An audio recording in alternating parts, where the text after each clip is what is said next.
자, 21번 문제입니다. 부동산 투자에 관한 설명 옳은 건데요. 융자 비율. 자, 여기서 융자 비율 다른 말로 대부 비율이라고 해도 같은 말이죠. 그러니까 융자 비율이 커진다. 이 말은 남한테 돈을 많이 끌어온다는 말과 같은 겁니다. 그럼 남한테 돈을 많이 빌려올수록 지렛대 효과는 커지게 되죠. 근데 그만큼 채무 불이행 위험. 자, 1억 빌릴 때보다 2억 빌릴 때가 2억 빌릴 때보다 10억 빌릴 때가 대출 규모가 커지겠지만 반면에 그만큼 빚을 갚지 못할 위험 역시도 커질 수밖에 없지 않겠습니까? 따라서 투자와 관련된 위험은 증가하는 거지 감소할 이유가 없겠죠. 2번 정의 레버리지 효과를 예상하고 투자했을 때 부채 비율이 커진다. 자, 부채 비율이 커진다는 말도 역시 남의 돈을 많이 끌어온다는 의미가 돼요. 그럼 남의 돈을 많이 끌어올수록 투자와 관련된 위험은 증가하는 거지 감소할 이유가 없겠죠. 3번 부동산 가격이 물가 상승률과 연동하여 상승하는 기간에는 인플레이션을 방어하는 효과가 있다. 자, 우리말로 바꾸면 구매력 보호의 장점을 갖는다. 영어로 바꾸면 인플레이션 해칭 효과가 있다. 이렇게 말을 바꿀 수 있겠죠. 자, 3번 맞고요. 4번 융자를 받아 아파트를 구입했을 때 차입 금리보다 집값 상승이 높아서 자본 이득을 보는 경우도 지렛대 효과라고 배웠던 기억이 있죠. 5번 부의 레버리지 효과는 총 자본 수익률이 저당 수익률보다 높을 때 발생한다. 일단 문장 해석할 때요. 어디가 높다, 크다, 작다, 있다고 말 나오면 부등호 그려주는 게 되게 빨라요. 총 자본 수익률이 저당 수익률보다 높다 그랬죠. 그럼 총 자본 수익률이 저당 수익률보다 높으면 부의 지렛대가 아니라 정의 지렛대 효과가 발생하게 되는 겁니다. 따라서 21번의 정답은 3번이 되네요. 22번 부동산 투자의 위험관리 방안으로 틀린 겁니다. 1번 위험이 높아짐에 따라 위험 조정 할인율을 하향 조정하며 이미 틀렸죠. 상향 조정합니다. 우리가 위험 관리 전략 또는 방법을 보게 되면 그게 자, 위험의 회피, 보유, 전가, 통제로 구분이 되고요. 구체적인 위험의 처리 방법을 놓고 볼 때는 우리 시험에 자주 나왔던 거 보수적 예측, 그 다음에 위험 조정 할인율, 민감도 분석 이런 것들 들어본 기억이 있지 않으십니까? 그렇죠. 그런데 이때 보수적 예측을 얘기할 때는 가급적이면 예상 수입은 낮게, 예상되는 비용은 높게 예측한다 그랬어요. 근데 예상된 수입을 가급적 낮게 예측한다. 이 말을 바꾸면 기대 수익률은 낮아지니까 하향 조정한다. 이렇게 말을 바꿀 수 있죠. 그에 비해서 위험 조정 할인율은 위험한 투자일수록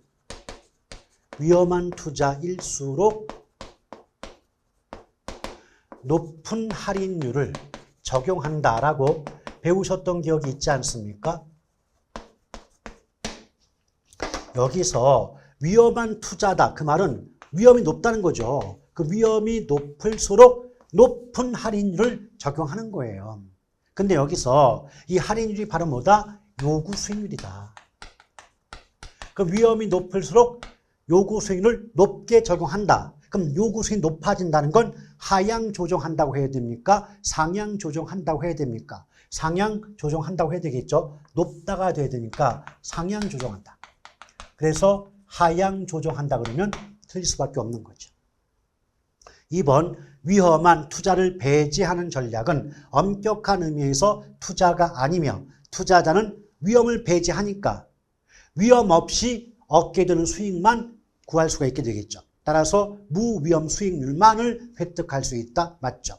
이때 위험한 투자를 배제하는 전략은 크게 위험 회피에 해당되고 국공채나 정기 예금 등에 투자하는 게 이에 해당이 된다라고 배웠던 기억이 나셔야 되고요.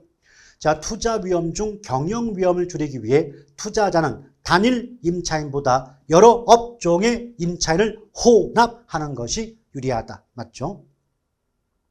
또 위험이 커지면 투자자가 원하는 수익률도 커지죠. 그럼 위험과 수익이 같은 방향 되니까 위험과 수익은 비례관계에 있다고 보는 거죠. 이렇게 위험과 수익의 비례관계를 다른 말로 위험 수익의 상쇄 관계라고 얘기하고 있다는 겁니다. 자, 5번 보험가입, 하청계약의 체결, 변동금리 적용 등은 위험관리 방안 중 위험 전가에 해당한다. 맞죠? 자, 그래서 1번의 정답은 1번. 자, 23번 볼게요. 주식회사 세종은 다음과 같은 소득이 기대되는 부동산 개발 사업에 100억 원을 투자하고자 한다. 다음의 사업에서 예상되는 기대 수익률은 얼마인가 그랬는데, 여러분 그렇게 보시면 돼. 모든 계산 문제는 일단 그 값을 구하는 공식부터 써놓고 보는 거예요. 조건부터 보는 게 아니라, 왜? 조건을 봐봤자 무엇을 구하는 문제인지 모르는데 또다시 문제를 다시 가야 되지 않겠습니까? 그래서 일단 공식부터 써놓고 보는 거죠. 그럼 기대 수익률이에요. 그럼 기대 수익률은 공식 자체가 어떻다? 상황별. 이때 상황은 경제 상황을 의미하는 거죠. 그럼 경제 상황이 뭐냐? 구체적으로 호황, 불황, 보통 또는 낙관적, 비관적, 정상적 이런 상태를 경제 상황이라고 얘기해요.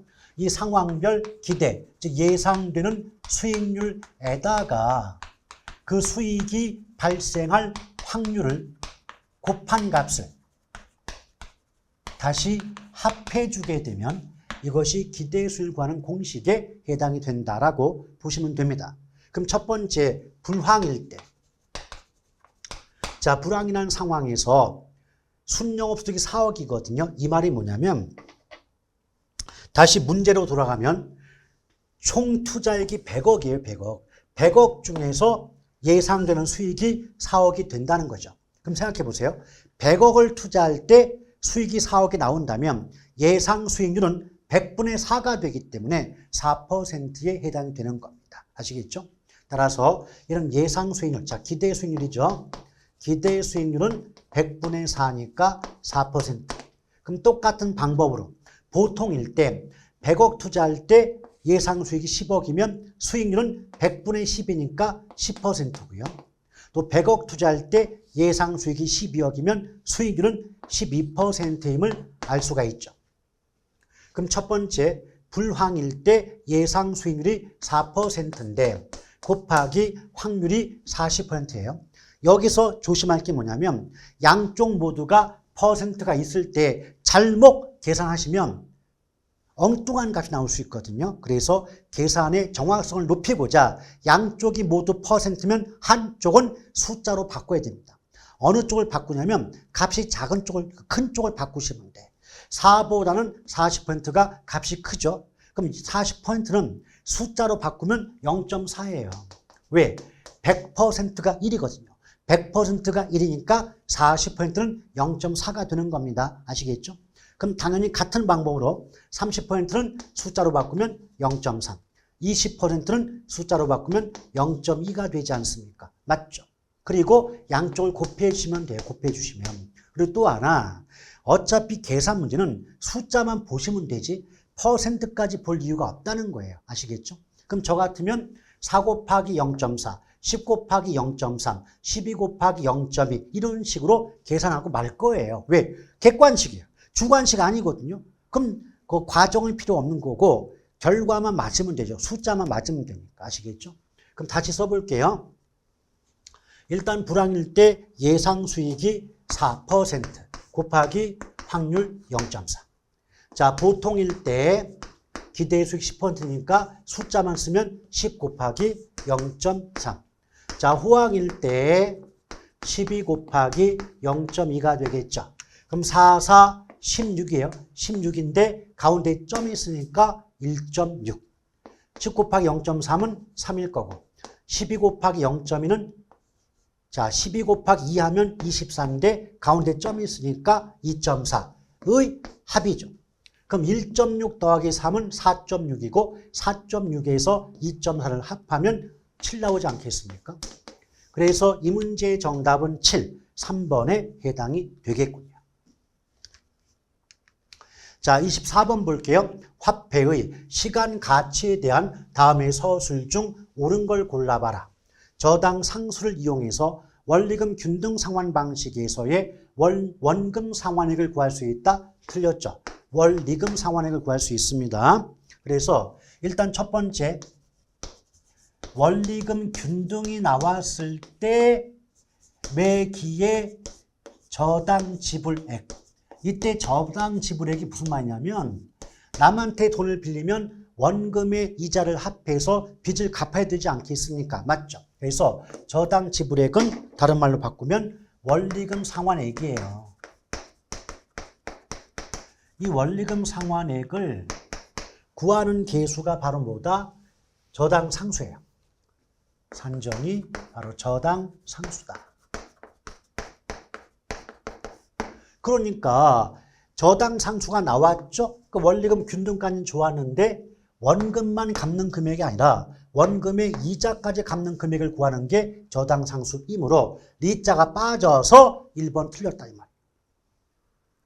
자, 2번 연금의 내과계수를 이용해서 주택연금 가입 시에 매기 수령액을 구할 수 있다. 주택연금을 가입할 때 매기에 타는 금액을 구하는 건 연금의 내과계수가 아니라 감채기금계수예요. 자, 3번 볼게요. 3년 후 1억 원을 5%의 할인율로 할인했을 때 현재 달성되는 금액은 연금의 현가계수다. 일단 첫 번째, 할인한 말 자체가 현재 가치로 만든다의 뜻이고 또 문장 속에서도 현재의 금액을 구하니까 일단 현가계수는 맞아요. 근데 제가 조심해달라 뭐라고 했습니까? 금액을 찾아라. 금액을 찾았는데 우선 1억 나왔죠. 근데 금액 앞에 매년이나 매월 이 말이 붙으면 얘는 연금을 의미하는 거예요. 근데 금액만 있고 금액 앞에 매년, 매월 이런 말이 안 붙어 있다. 그러면 얘는 일시불 또는 일시금을 의미한다 라고 보시면 돼요. 여기 잘 보세요. 1억 금액 찾았죠. 근데 금액 앞에 매년, 매월 없잖아요. 오케이? 그러니까 얘는 연금이 아니라 일시금을 얘기하기 때문에 3번도 틀렸고.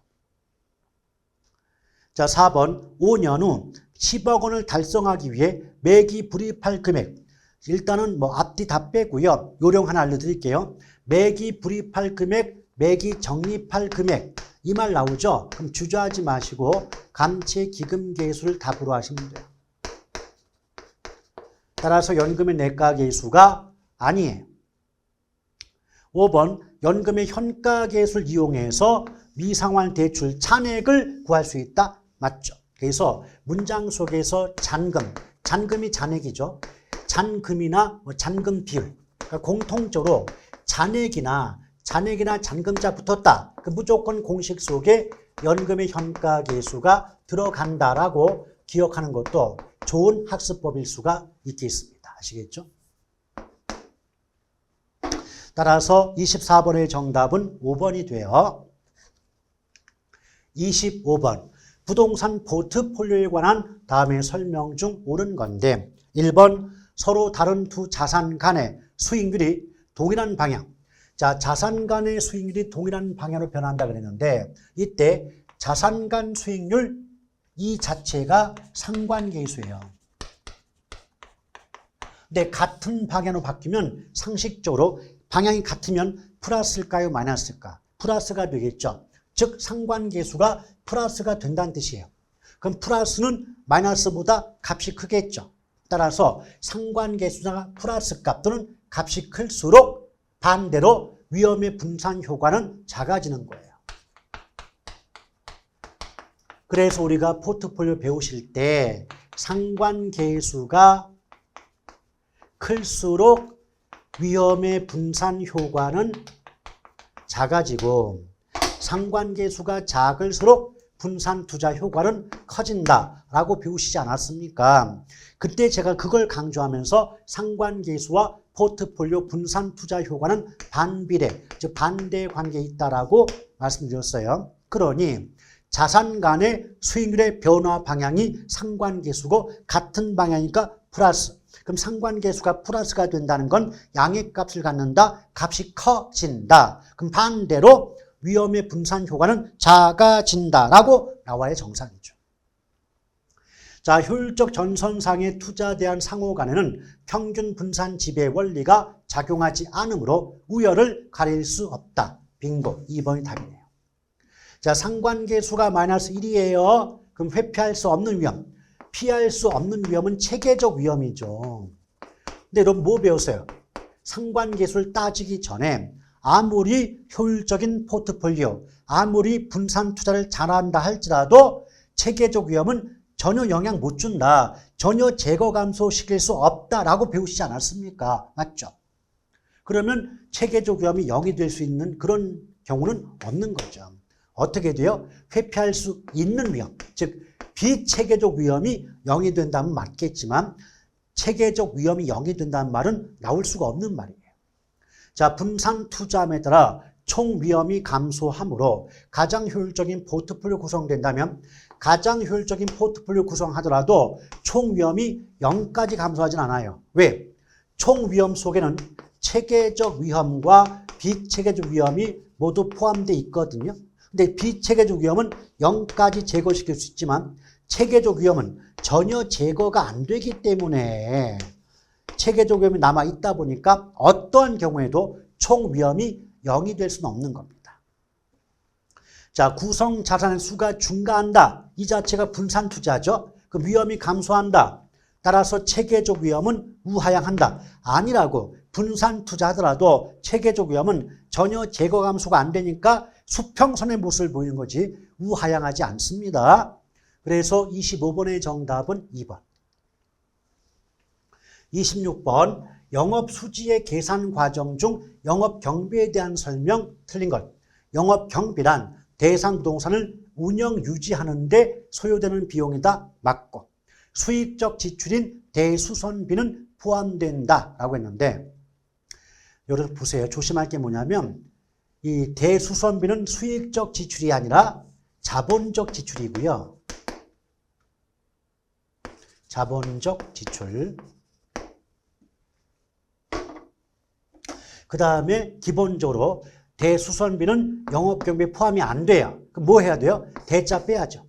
수선비는 영업경비에 포함되지만 대수선비는 영업경비에 포함이 안 됩니다. 다시 한번.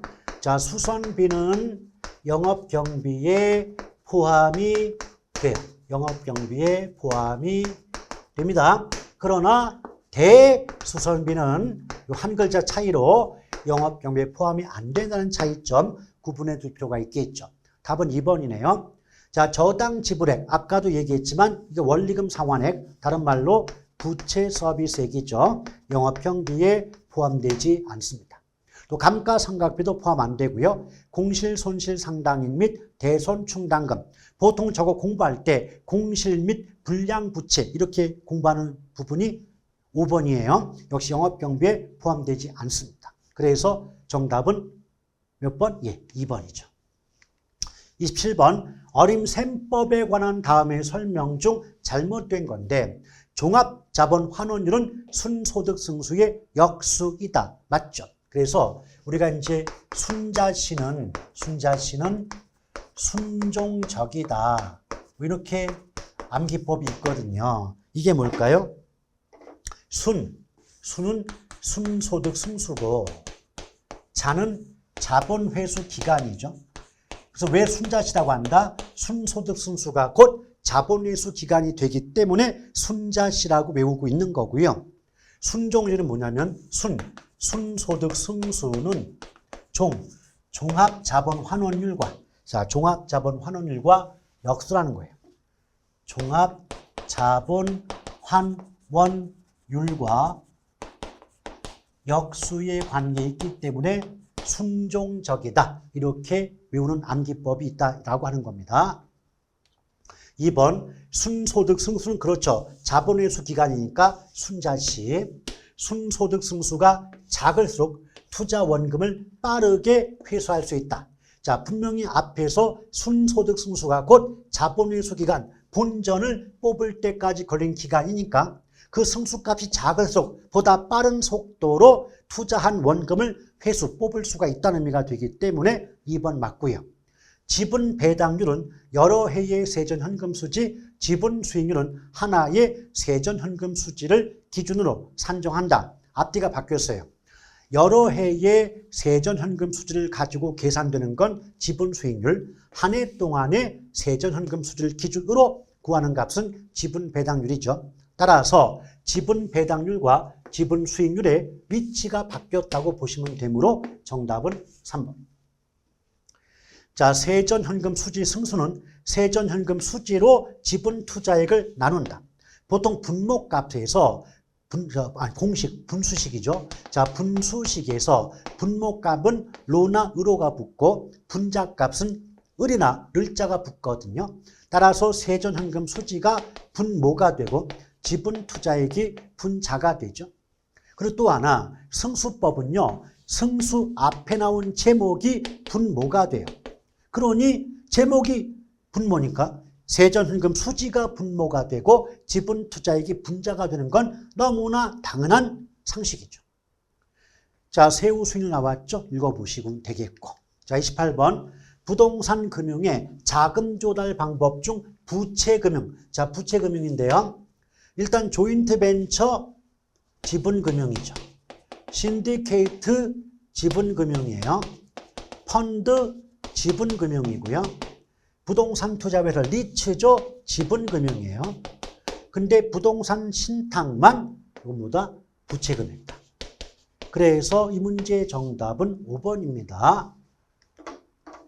자, 29번 볼게요. 저당 채권의 유동화에 관한 다음의 서술 중 옳지 못한 것. 1번 대출기관은 한정된 재원으로 많은 자금의 수요자에게 주택자금의 대출이 가능하게 된다. 맞죠? 1차 저당시장. 자, 1차 저당시장은 우리가 보통 돈이 부족할 때 은행 찾아가서 담보 맡기고 돈 빌려오죠. 그게 1차입니다. 이때 돈을 빌리는 차입자를 자금의 수요자, 돈을 빌려주는 공급자를 대출기관이라고 하겠죠. 그래서 수요자인 차입자와 공급자인 대출기관으로 구성된 시장 맞고 저당 채권이 형성되는 시장이 1차다. 맞습니다. 자, 2차는 대출기관과 투자자 사이에 저당 채권의 유통이 즉 사고 파는 거래가 이루어진 시장이고 그 결과 저당 유동화의 핵심적 역할은 2차가 담당하는 것 아시죠? 대출기관은 자금의 여유가 있는 경우에는 반드시 저당 채권을 매각할 필요는 없다. 다시 말하면 은행 입장에서 빌려줄 돈이 확보되어 있다. 그럼 저당을 팔지 않고 자산의 일부로 보유할 수도 있고 자금의 여유가 없다면 2차 저당시장에 저당을 매각, 팔아먹어서 부족한 자금을 확보할 수도 있는 거예요. 5번 1차 저당시장에서의 대출 금리는 주택저당담보부증권의 발행 금리보다 높아요. 낮다는 말이 잘못되어 있죠. 그래서 이 문제의 정답은 5번이 됩니다. 자, 30번 부동산 투자회사에 관한 설명 중 옳은 건데 부동산 투자회사의 자산은 5년의 범위 내에서 대통령령으로 정한 기간 이내에는 처분할 수 없다. 맞고요. 2번 자산관리회사는 자본금은 70억 이상, 5인 이상의 자산운용 전문 인력을 확보하여야 한다 그랬는데 얼핏 보면 맞아 보이지만 자산관리회사는 자본금이 아니라 자기 자본이 70억 이상이 돼야 됩니다. 자, 3번 영업인가를 받거나 등록을 한 날부터 6개월 이내에 발행되는 주식 총수의 30% 이상은 일반 청약에 제공. 자, 일반 청약은 주식의 공모죠. 근데 주식의 공모는 영업인가를 받거나 등록을 한 날부터 6개월이 아니라 2년이거든요. 그래서 틀렸고요. 4번 자기관리 부동산 투자회사, 위탁 기업 구조조정 부동산 투자회사는 모두 상장 요건을 갖춘 때에는 지체 없이 주식시장에 상장하여야 한다. 얼핏 보면 그럴듯해 보이지만 기업 구조조정 부동산 투자회사는 주식 상장의 의무가 없어요. 주식 상장은 의무사항이 아니다. 자, 5번 위탁관리 부동산 투자회사는 실체형. 아니 세상에 위탁이 언제부터 실체형입니까? 위탁과 기업은 명목형이고 자기만 실체형이라고 배우신 적이 있지 않습니까? 그래서 틀렸네요. 명목형이에요. 자, 30번의 정답은 1번뿐이 없습니다. 자, 31번 부동산 개발 의의에 관한 설명 옳지 않은 것. 1번 부동산 개발이란 인간에게 생활, 일, 쇼핑, 레저 등의 공간을 제공하기 위한 토지, 노동, 자본 및 기업, 가정, 능력의 결합이다. 얼마나 말이 이뻐요. 말이 정말 이쁘고 좋은 말들은요. 안 틀려요. 2번 부동산 개발은 부동산을 온전하게 운용할 수 있는 부동산을 생산하기 위한 토지와 계량물의 결합물. 오 예뻐라 뷰티풀. 3번 부동산 이건 법률의 내용이니까 법에서 부동산 개발은 시공을 담당하는 행위는 제외된다. 제외된다 그랬거든요. 시공을 담당하는 행위는 제외가 된다. 포함 안 하는 거 아니에요. 정답 3번이에요. 자, 나머지 부동산 개발은 토지와 건축 활동 포함하고요. 나머지 읽어보시면 어렵지 않을 겁니다. 자, 32번 부동산 분석에 관한 설명 중 틀린 건데 경제성 분석은 개발 사업의 구체적 수익성을 평가하기 위해 고안됐다. 맞죠? 또 시장 분석이란 개발 사업의 시장에서의 채택 가능성을 분석한다. 맞고요. 또 3번의 시장 분석이란 특정 유형의 부동산에 대한 수요와 공급을 분석한다. 이 말도 맞아요. 그럼 아마도 수험생 입장에서 아니 2번에도 시장 분석이고 3번에도 시장 분석인데 내용이 다르지 않느냐. 둘 중에 하나 틀린 거 아니냐. 라고 생각할 수 있죠. 근데 왜 이게 차이가 있냐면요. 우리 부동산 분석의 체계. 자, 부동산 분석의 체계는 크게 5단계와 2단계로 나눠집니다. 그러니까 5분법과 2분법이 있거든요. 그러니까 5분법은 말 그대로 5단계로 구분하는 방법이 있고 2분법 2단계로 구분하는 방법이 있겠죠. 이 5분법이 바로 그 유명한 지시성 타투예요. 그러니까 이건 순서를 정확히 좀 알아두면 좋겠는데 지역경제 분석, 시장 분석, 시장성 분석, 타당성 분석, 투자 결정 분석의 5단계로 구분하는 게 5분법이죠. 지시성 타투 순서 기억합니다. 근데 2분법이 뭐냐면 시장 분석과 경제성 분석으로 구분하는 게 2분법이에요. 그럼 보세요. 일단 5단계 나눌 때도 시장 분석이 있고 지금 2단계 나눌 때도 시장 분석이 있잖아요. 그럼 똑같이 단어는 시장 분석이지만 의미가 다를 수 있다는 거죠. 그래서 우리 수업 시간에 뭐 배웠죠?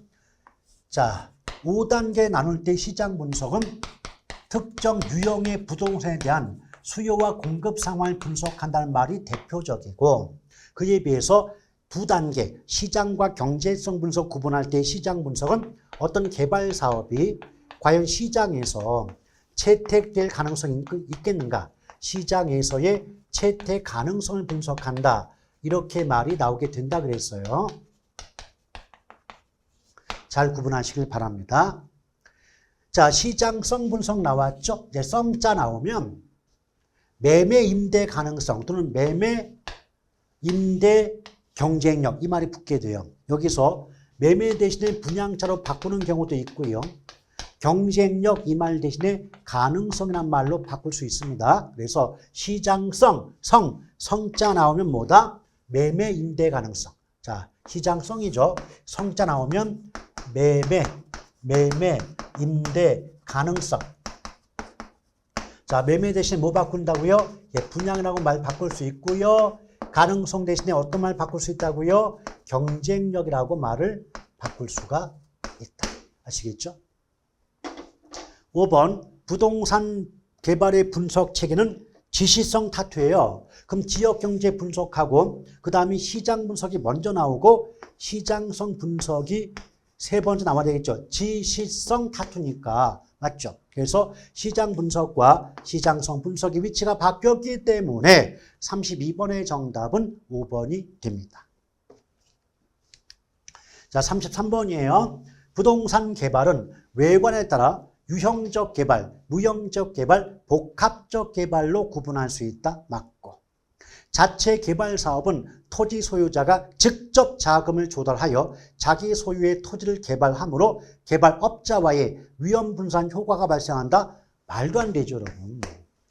일단 그 개발 방식과 관련했을 때 문장 속에서 자, 토지 소유자가 나와요. 토지 소유자 나오면서 개발업자가 끼어 있다. 그럼 이것은 지주 공동 사업을 얘기하는 거예요. 지주 공동 사업. 자체 개발이 아닌 게 되겠죠. 자체 개발은 토지 소유자가 자기 땅 직접 개발하는 건데 개발업자가 끼어들 여지가 없는 거죠. 이게. 그래서 이 문제의 정답은 2번이죠. 자, 사업 수탁 방식이죠. 다른 말로 위탁 방식. 토지 소유자가 개발 사업의 전반을 개발업자에게 의뢰하는 방식으로 개발업자는 사업을 대신해 준 대가로 수수료를 받는다. 맞죠?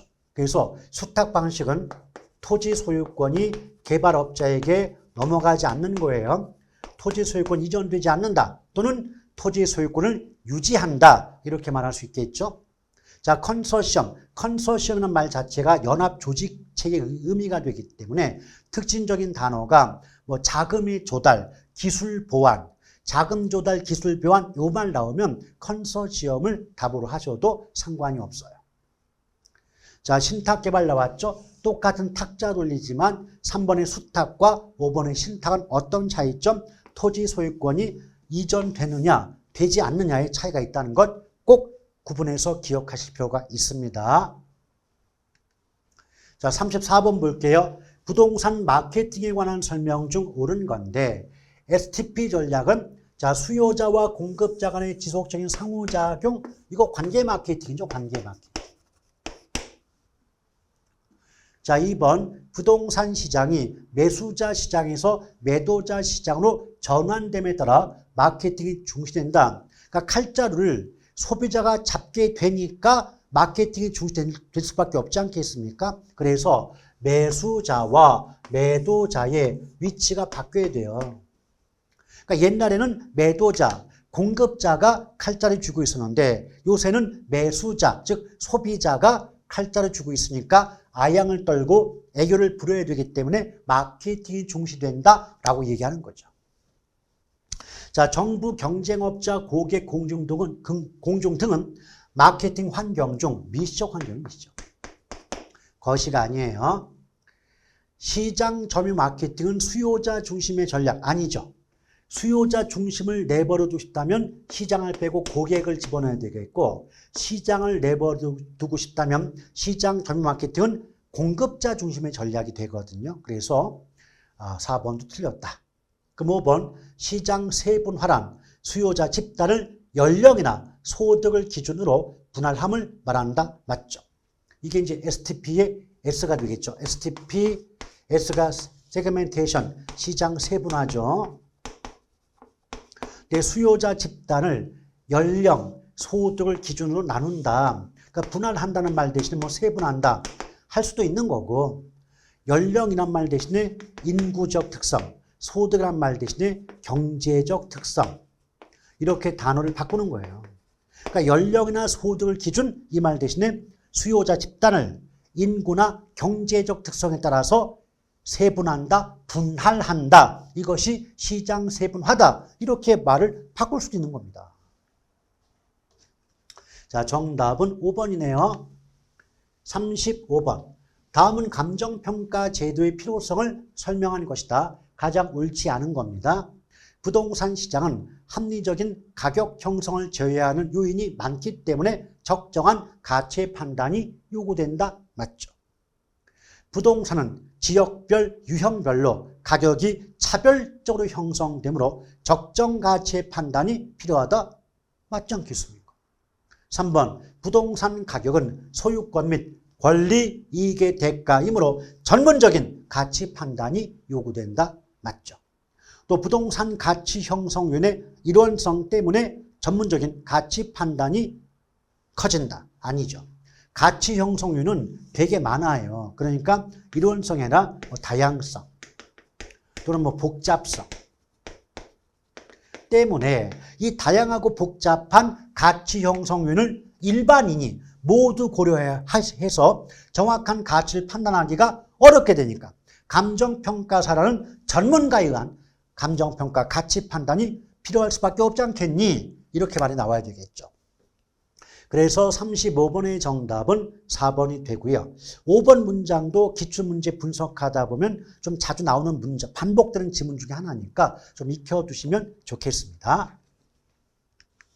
36번입니다. 부동산 가격 특징 및 가치와 가격에 대한 다음의 설명 중 옳지 않은 것.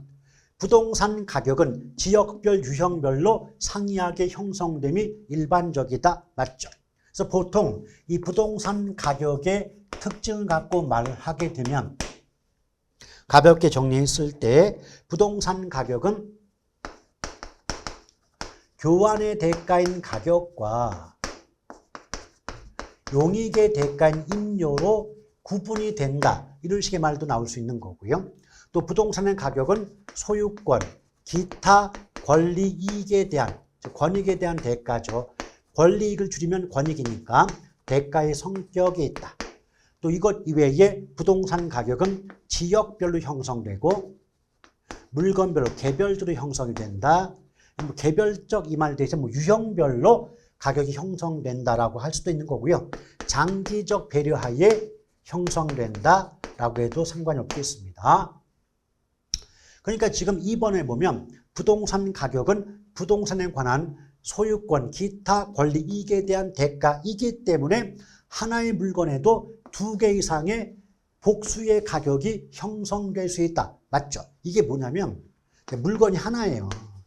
물건이 하나인데 이 하나의 물건 속에 권리가 2개 이상이 존재할 수 있지 않겠습니까? 이럴 때는 각각의 권리마다 가격이 형성될 수 있기 때문에 2개 이상 복수의 가격이 형성될 수 있다. 이런 식의 문장이 등장할 수가 있는 거죠. 자, 3번. 가치는 가격의 기초가 되니까 가격의 상승이 곧 가치의 상승을 유발하는 것은 아니다. 맞죠? 왜? 가치가 가격의 기초가 되기 때문에 가치가 오르면 가격이 오르게 되고 반대로 가치가 내리면 가격도 내리게 되겠죠. 즉 가치가 변화해서 가격이 바뀌는 거지 가격이 변한다고 가치가 바뀌는 건 아니지 않느냐. 그런 뜻이기 때문에 3번도 맞아요. 4번. 부동산 가격은 거래 시점에 따라서 다양하게 형성되는 반면 가치는 이론적이다 그랬는데 얼핏 보면 또 맞아 보인다고요. 근데 우리 뭐 배웠어요? 가치는 주관적이고 추상적 개념이며 일정 시점에서 다양하게 존재한다, 여러 개가 존재한다라고 배웠던 기억 납니까 안 납니까? 나실 거예요. 그에 비해서 부동산 가격은 일정 시점에서 하나만 존재한다 라고 배우셨지 않습니까? 그렇죠? 앞뒤 바뀌었네요. 정답은 4번. 자, 부동산 가치 형성 요인은 상호 유기적인 관련성이 있으며 가변적인 특성을 보인다. 맞죠? 그래서 가치 형성 요인의 어떤 결합에 의해서 가치가 형성되는 거지 어느 한 가지 요인만으로는 가치가 형성될 수 없다는 거죠. 그리고 부동산 가치 형성 요인의 뜻도 감정평가 규칙의 규정이에요. 어떻게 규정하고 있던가요? 가치 형성 요인이란 대상 물건의 경제적 가치에 영향을 미치는 일반적 요인, 그리고 지역적 요인 및 개별적 요인 등을 말한다라고 규정하고 있어요. 자, 37번 봅니다. 지역 분석 물어봤네요. 지역 분석에 대한 설명 옳지 못한 것. 일단 가치 형성 요인 중 지역 요인의 파악을 통한 표준적 이용. 자, 지역 요인 파악하니까 이게 지역 분석이고 표준적 이용 판정 및 가격 수준 파악의 목적이 있다. 맞죠? 2번 지역 분석은 대상 부동산이 속한 지역의 특성 및 지역적 특성이 부동산 가치에 미치는 영향을 분석하는 거시적이고 종합적 분석이다. 맞습니다. 자, 부동산 시장의 국지성 때문에 지역 분석이 필요하다. 맞고요. 변동의 원칙 및 예측의 원칙을 바탕으로 정태적, 아니죠, 동태적 분석이죠. 그리고 단어만 보세요. 벌써 변동은 움직인단 말이 움직인단 말을 써놓고 고유하단 말이 왜 나옵니까? 이게 앞뒤에 그 단어가 연결이 안 되는 거죠. 틀렸습니다. 자, 인근 지역 우리 많이 물어보죠. 인근 지역은 대상 부동산이 속한 지역이고 부동산의 이용이 동질적이고 가치 형성 요인 중 지역 요인을 공유하는 지역을 인근 지역이라고 배우셨던 기억 나지 않습니까? 자, 38번이에요. 감정평가 규칙 물어봤습니다. 틀린 거죠. 감정평가 법인 등은 자, 자동차 물건별 감정평가 방법 정확히 아셔야 돼요. 자주 물어봐요. 자동차는 워낙 시장에서 많이 거래가 이루어지고 있기 때문에 거래 사례 비교법을 적용한다는 게 법의 규정입니다. 그런데 원가법의 생각 틀렸죠. 나머지 건물, 자, 건물 이외에 뭐 건설 기계라든지 항공기, 선박은 모두 원가법을 적용한다고 기억하면 좋겠고요. 또 감정평가법인 등은 산림을 평가할 때는 산지와 인목을 구분하여 평가하는 게 원칙이고요. 이때 인목은 거래사례비교법, 소경목림, 이 굵기가 얇은 나무예요. 이때는 원가법을 적용한다. 맞습니다. 그리고 제가 아까 공시지가기준법 얘기할 때도 이 토지 나오면 토지가 나오면 원칙이 공시지가기준법이에요. 다만 토지 뒤에 적정한 실거래가 이 말이 붙으면 그때는 거래사례비교법이 또 답이 될 수 있고. 자, 토지밖에 안 나왔죠? 그럼 공시지가기준법 적용 맞고요. 자, 임대료 우리 어떻게 배웠죠? 임대니까 방법도 임대가 붙는다. 임대니까 임대한다. 자, 임대로 나왔죠? 그러니 방법도 임대사례비교법 적용 맞습니다. 자, 그래서 이 문제의 정답은 1번이 되네요. 39번. 다음 자료를 기초로 산정한 적산가액. 항상 계산 문제는요, 그 값을 구하는 공식부터 써놓고 보는 거죠. 일단 적산가액인데 이 공식을 쓰기 전에 감가수정 방법을 먼저 보셔야 됩니다. 왜? 감가수정 방법이 정액법이냐 정률법이냐에 따라서 이 값을 구하는 공식이 달라지거든요. 정액법이군요. 이 정액법이면 적산가액은 기준 시점에서의 제조달 원가를 구하고 여기다가 감가수정, 다른 말로 감가누계액을 뺀 값에 해당이 됩니다. 또 감가누계액은 해마다 가치가 깎이는 금액을 구해서 지금까지 지나온 세월을 곱해주면 구할 수 있고요. 또 정액법상 매년 감가액은 경제적 내용 연수분의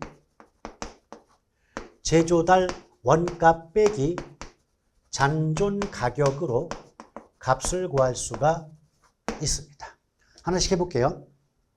일단 잔존 경제, 잔존은 원래 수명 중에서 남아있는 수명이다. 이게 35년이죠. 그런데 준공 시점이 2019년이고 기준 시점이 2024년이죠.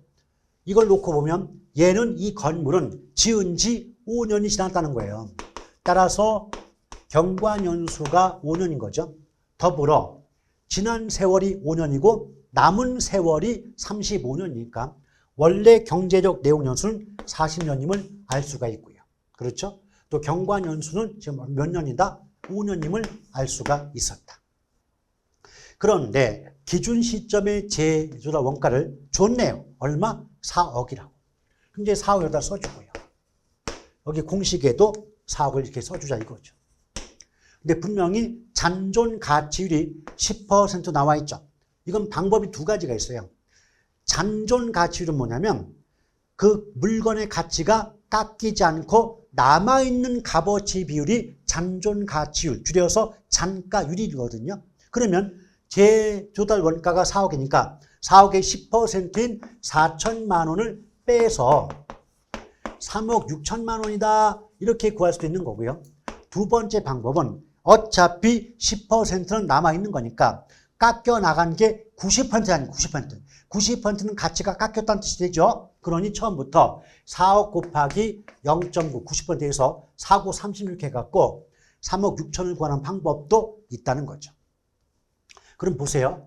40으로 3억 6천 나누면 어떻게 돼요? 4구 36이죠. 4구 36이니까 딱 봐도 얼마가 됩니까? 예, 매년 감가액은 900만 원이라고 볼 수가 있겠죠. 900만 원. 900만 원이죠. 예.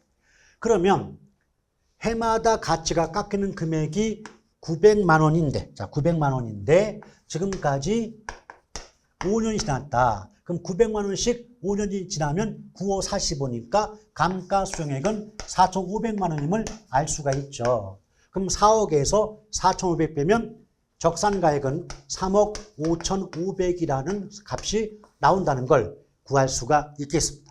그럼 일단 보기 5개 중에 3억 5,500 이 보기 나와 있는 게 몇 번인가요? 예, 1번이 답이 된다라고 보시면 됩니다. 아시겠죠?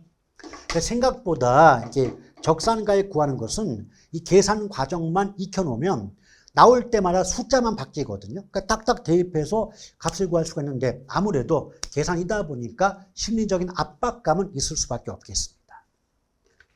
자, 마지막 40번 문제 볼게요. 부동산 가격 공시에 관한 설명 틀린 건데 표준지로 선정된 토지, 조세 또는 부담금 등의 부과 대상이 아닌 토지, 그 밖에 대통령령으로 선정하는 토지에 대해서는 개별 공시지가를 결정 공시하지 아니할 수 있으며 이 경우 표준지로 선정된 토지에 대해서는 해당 토지의 표준지 공시지가를 개별 공시지가로 본다. 이게 설명할 수가 없는 게 이게 법 규정이에요. 법조문이라서 법이 이렇다는데 어떻게 하겠습니까? 그때도 외우셔야지. 자, 2번 볼게요. 표준지의 평가는 토지의 건물 기타 정착물이 있거나 지상권 등 토지의 사용 수익을 제한하는 사법상 권리가 설정되어 있을 때 그 정착물이 있는 건부지 상태로 평가한다? 아니에요. 왜냐? 표준지는 무조건 낮이로 전제하고 보는 거거든요. 그럼 낮이라고 하는 건 건물이 있어요, 없어요? 건물이 없잖아요. 그래서 최소한 표준지 이 말 나오는데 건물 이 말이 붙어 있으면 무조건 틀린다라고 보시면 됩니다. 그래서 40번 정답 2번이고요. 나머지 표준지가 됐건 표준주택이 됐건 공동주택이 됐건 땅이든 집이 됐건 이 신청 절차는 똑같아요. 자, 결정 공실부터 며칠 30일 서면 근데 표준이나 공동은 높은 분, 국토교통부 장관 나오고요. 개별자 붙으면 낮은 분, 시군구청장이 나오게 됩니다. 자, 4번, 5번 모두 읽어보십시오. 제가 어찌할 방법이 없어요. 하나하나가 법 규정이다 보니까. 아시겠죠? 자, 그래서 40번까지 다 풀어보았습니다. 아마 풀다 보면요. 뻔히 알고 있는데 근데 어떻게 하다 보니까 오답을 내는 경우가 은근히 많습니다. 그래서 우리는 무엇인가를 더 깊숙이 알고 무엇인가 어려운 걸 맞추겠다 이런 생각보다는 내가 알고 있는 걸 틀리지 말자 이런 식으로 공부를 반복하다 보면 합격점 이상은 충분히 얻을 수 있지 않을까 생각을 해봅니다. 자, 이번 시간도 대단히 고생 많으셨고요. 다음에는 좀 더 좋은 결과를 얻으시기를 간절히 기대하면서 수업 시간을 마치고자 합니다. 대단히 수고하셨습니다. 고맙습니다.